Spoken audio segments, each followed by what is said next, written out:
बिस्मिल्लाहिर्रहमानिर्रहीम। आज की इस वीडियो में हम डिस्कस करेंगे 10th क्लास इंग्लिश का जो बोर्ड का पेपर है उसको कैसे प्रेजेंट करते हैं। आज मैं आपके साथ बोर्ड के टॉपर का इंग्लिश का मुकम्मल पेपर शेयर करूंगा और साथ आपको भी बताऊंगा कि आपने बोर्ड के पेपर में कौन सा क्वेश्चन सबसे पहले करना होता है, कौन सा क्वेश्चन लास्ट पे करना होता है और कौन सा क्वेश्चन कितने पेजेस का करना होता है। इंशाअल्लाह आप ये पेपर देख के इंग्लिश के पेपर में पूरे 75 ओवर 75 नंबर हासिल कर सकेंगे। इस पेपर से आपको ये भी पता चल जाएगा कि इंग्लिश का जो 10th क्लास का पेपर है इसमें टाइम को किस तरह मैनेज करते हैं, यानी कि पूरे टाइम के मुताबिक आपका जो मुकम्मल पेपर है उसको कैसे हल करते हैं और हर जो सवाल का आपने आंसर लिखना होता है उसकी जो लेंथ है वो कितनी होनी चाहिए, कितने पेज का होना चाहिए, कितनी लाइन्स का होना चाहिए। ठीक है, तो सबसे पहले आपको जब भी बोर्ड का पेपर मिले सब्जेक्टिव पेपर और उसके साथ जो उसकी आंसर शीट मिलती है उसके ऊपर सबसे पहले आपने लिखना है सब्जेक्टिव पेपर। सब्जेक्टिव पेपर लिखने से क्या मुराद होता है कि आपने जो बोर्ड का चेकर है, यानी कि जो जिसने आपका पेपर चेक करना है, आपने उसके लिए आसानी पैदा करनी है। आसानी पैदा करने से क्या मुराद है कि आपका पेपर पकते ही उसको पता चल जाए कि ये बच्चा जो पेपर है इसका जो फर्स्ट इंप्रेशन है ये बहुत अच्छा पढ़ रहा है और आपको पेपर चेक करते वक्त उसको जो क्वेश्चन पेपर है वो ना देखना पड़े, क्योंकि जो बोर्ड के पेपर चेक करते हैं उनका यही ख्याल होता है कि हमें कम से कम वक्त में ज़्यादा से ज़्यादा पेपर चेक करें। तो आपने भी पेपर को इसी तरह प्रेजेंट करना है कि जो बोर्ड का चेकर है उसको आपका पेपर देखते ही सारा पेपर चेक कर ले, पेपर के साथ आपका जो क्वेश्चन पेपर है उसको ना देखना पड़े कि ये कौन सा क्वेश्चन इसने किया हुआ है। तो सबसे पहले आपने ऊपर लिखना है सब्जेक्टिव पार्ट, इसके बाद आपने लिखना है सेक्शन 1। ये आपके बोर्ड का जो पेपर होता है क्वेश्चन पेपर उसके ऊपर ये मेंशन होता है। उसके बाद आप जो क्वेश्चन कर रहे हैं उसकी आपने हेडिंग देनी है। आपने कोशिश करनी है कि पेपर में जो है वो ओनली जो है ब्लू मार्कर या ब्लू पेंसिल इस्तेमाल करनी है, ब्लैक से मुकम्मल तौर पर परहेज करना है। ठीक है, इसके बाद आप क्वेश्चन नंबर 2 का जो पार्ट कर रहे हैं उसको आपने यहाँ पे मेंशन करना है। इसके बाद आपने लिखना है कि जो आपका जो पेपर में क्वेश्चन नंबर 2 होता है ये क्वेश्चन के आंसर होते हैं, तो क्वेश्चन के आंसर में आपने बता देना है कि आप कौन सा जो क्वेश्चन है वो कर रहे हैं, यानी कि उसकी एक छोटी सी जिसको आप सुर्खी या हेडिंग कहती है वो आपने यहाँ पे लिख देना है। उसकी हेडिंग कौन सी है, उससे ये होगा कि जो बोर्ड का चेकर होगा उसको पता चल जाएगा कि आप कौन से क्वेश्चन का कौन सा पार्ट कर रहे हैं। उसके बाद ये देख लें ये क्वेश्चन है आपका फर्स्ट वाला और उसकी लेंथ देख लें, इसने इतनी लेंथ में ये क्वेश्चन लिखा है। फिर उसको जाके इसके जो पूरे जो हैं वो 2 नंबर मिले हुए हैं, यानी कि शॉर्ट क्वेश्चन के लिए आपको कम से कम 7 से 6 लाइनें जो लिखनी पड़ेंगी, फिर ही आपको जाके उसके जो 2 नंबर मिलते हैं। इसके बाद नेक्स्ट इसका क्वेश्चन देखते हैं इसी शॉर्ट क्वेश्चन का। ये देखिए उसने फिर उसी तरह मेंशन किया हुआ है कि क्वेश्चन नंबर 2 का ये दूसरा पार्ट, फिर कौन सा क्वेश्चन कर रहा है उसकी एक छोटी सी हेडिंग दे दी है ताकि जो बोर्ड का चेकर है उसको पता चल जाए कि वो कौन सा क्वेश्चन कर रहा है। और इसके साथ ही ये देख लें इसकी लेंथ कितनी लिखी हुई है, फिर जाके इसको 2 नंबर मिले हुए हैं। और जब भी आपने जो भी क्वेश्चन का पार्ट ख़त्म करना है उसके बाद एक छोटी सी लाइन आपने लाजमी लगानी है ताकि इससे ये चीज़ क्लियर हो जाए कि आपका जो क्वेश्चन है वो यहाँ पे ख़त्म हो गया है और इसके बाद नेक्स्ट क्वेश्चन जो है वो शुरू हो चुका है। इसी तरह ये देख लें नेक्स्ट शॉर्ट क्वेश्चन है, उसको भी वैसे ही उसने लिखा हुआ है। सबसे पहले क्वेश्चन का नंबर दिया है, फिर उसकी छोटी सी हेडिंग दी है और उसकी जो लेंथ है जितनी वो क्वेश्चन के मुताबिक उसने उसका आंसर लिखा हुआ है, फिर उसको जाके इसके 2 नंबर मिले हुए हैं। इसके बाद नेक्स्ट इसका पार्ट देखते हैं इसी पेपर का।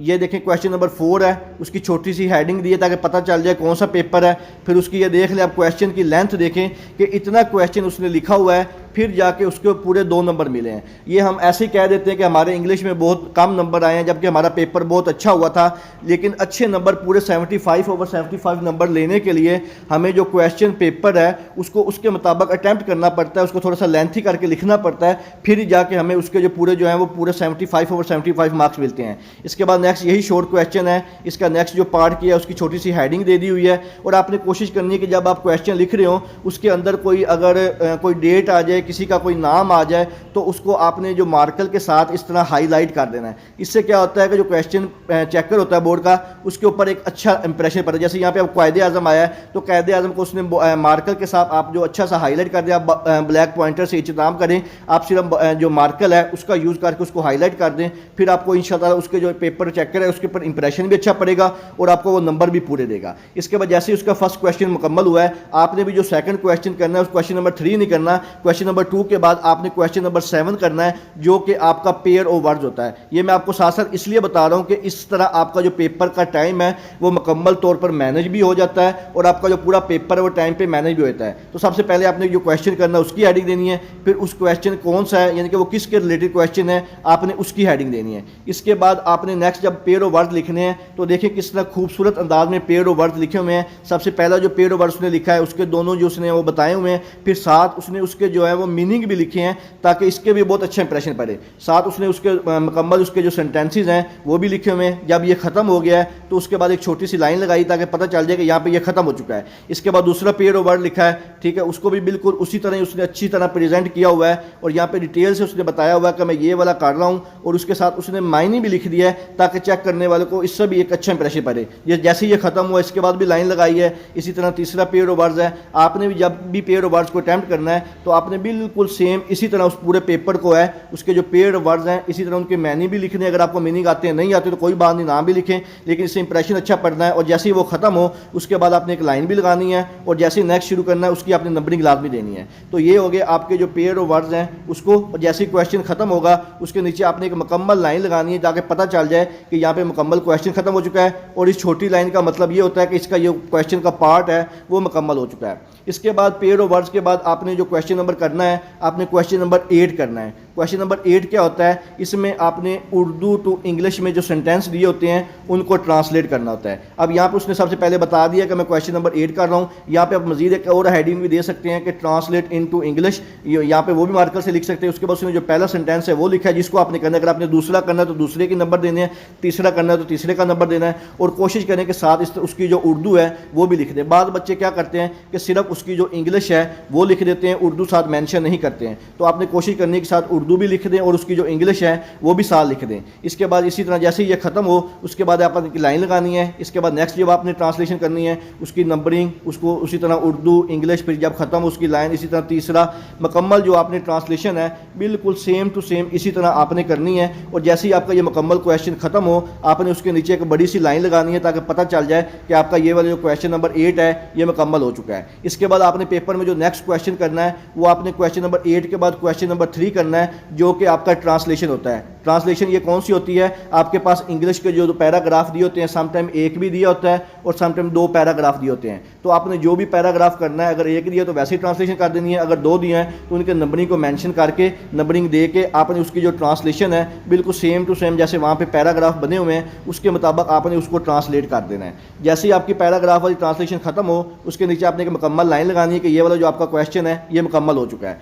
ट्रांसलेशन के बाद आपने जो क्वेश्चन करना है आपने क्वेश्चन नंबर 6 को अटैम्प्ट करना है। क्वेश्चन नंबर 6 जो आपका होता है वो डायरेक्ट और इनडायरेक्ट वाला होता है। इसके आपने सबसे पहले ऊपर बता देना है कि आप जो क्वेश्चन कर रहे हैं ये कौन सा है, इनडायरेक्ट फॉर्म वाला है। फिर आपने जब भी डायरेक्ट इनडायरेक्ट वाला क्वेश्चन करना है सबसे पहले आपने इसकी नंबरिंग देनी है। उसके बाद जिसका आप डायरेक्ट या इनडायरेक्ट कर रहे हैं उसको आपने सबसे पहले ऊपर मार्कर के साथ लिखना है और उसका फिर जो उसका जो आंसर है उसको आपने पेन या पॉइंटर जो भी आपके साथ है उसको लिखना है। जैसे ही वो डायरेक्ट इनडायरेक्ट आप पार्ट करें उसके बाद एक छोटी सी लाइन लगाएं ताकि पता चल जाए इसका ये पार्ट मुकम्मल है। इसी तरह आपने जब नेक्स्ट पार्ट करना है उसका नंबर और उसका जो नेक्स्ट करना है वो करना है। जैसे ही वो खत्म हो उसके नीचे भी लाइन लगा देनी है।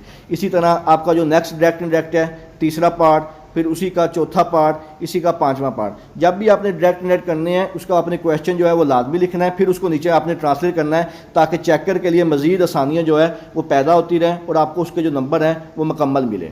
इसके बाद नेक्स्ट देखते हैं क्वेश्चन आपने कौन सा करना है। इसके बाद आपने डायरेक्ट इनडायरेक्ट के बाद जो आपने क्वेश्चन करना है वो आपने क्वेश्चन नंबर 4 करना है। क्वेश्चन नंबर 4 आपका कौन सा क्वेश्चन होता है, समरी वाला क्वेश्चन होता है। और ये पेपर में आपकी जो समरी है वो एक लाजमी आती है 3 में से। यहाँ पे जो समरी उसने की हुई है आपने सबसे पहले बताना है कि आप समरी लिख रहे हैं, फिर आप कौन सी समरी कर रहे हैं उसकी आपने हेडिंग देनी, जैसे यहाँ पर उसने ट्राई अगेन लिखा हुआ है। इसके बाद नेक्स्ट जब आपने समरी करनी है उसमें जो पोएट का नाम है उसको आपने मार्कर के साथ हाईलाइट कर देना है। अगर कोई और फेमस प्लेस आ जाए, कोई नाम आ जाए, कोई डेट आ जाए उसको भी आपने मार्कर से हाईलाइट करना है, उससे बहुत ही एक अच्छा इंप्रेशन पड़ता है। ठीक है, उसके बाद नेक्स्ट आपने कोशिश करनी है कि जब आप समरी लिखें तो उसमें आप जो ज़्यादा से ज़्यादा जो है वो कोटेशन को भी ऐड करें। कोटेशन ऐड करने से क्या होता है कि इंप्रेशन पे अच्छा पड़ता है और जो आपको 5 नंबर समरी के हैं वो मुकम्मल मिल जाते हैं।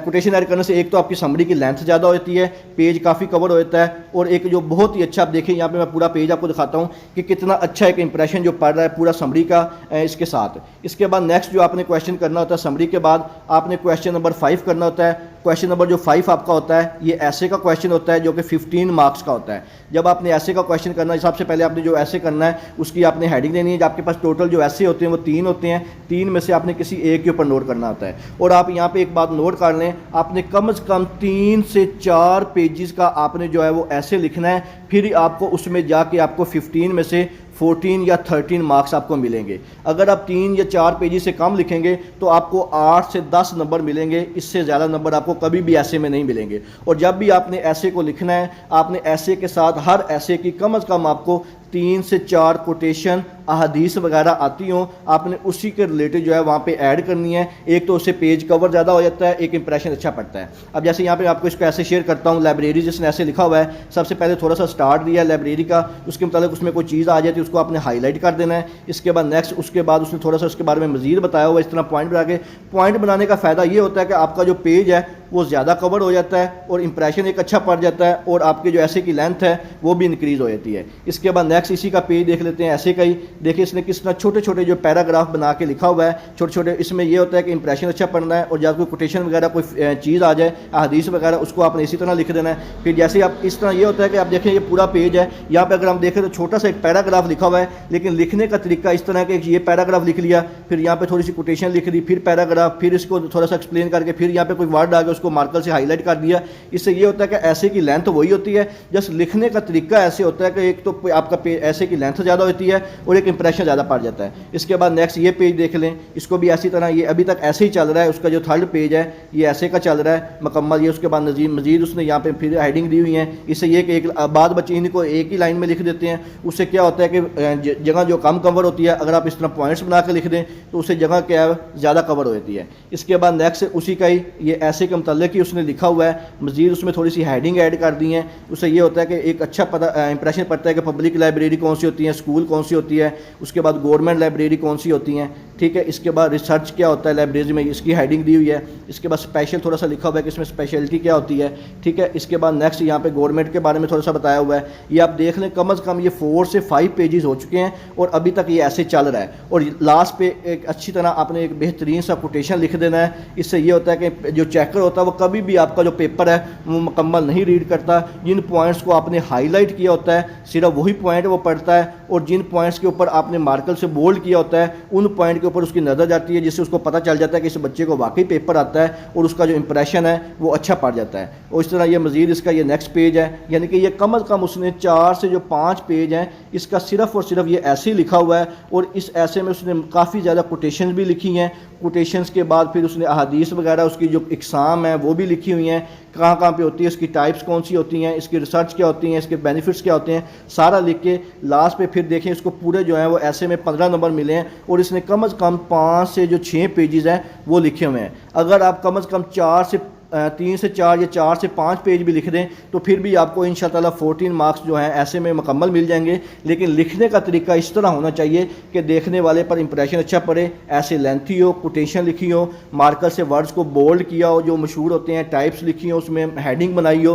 फिर जाके आपको ऐसे के हैं जो है मुकम्मल अच्छे नंबर मिलते हैं। तो ये था आपका 10th क्लास का इंग्लिश का बोर्ड का जो पेपर की प्रेजेंटेशन है कि किस तरह करते हैं। इसके अलावा अगर आपके ज़हन में किसी किस्म का कोई भी सवाल हो आप मुझसे कमेंट सेक्शन में पूछ सकते हैं। अल्लाह ताला से दुआ है अल्लाह ताला तमाम बच्चों को उनकी उम्मीदों से ज़्यादा नंबर दे। दुआओं में याद रखिएगा। जज़ाकल्लाह। अल्लाह हाफिज़।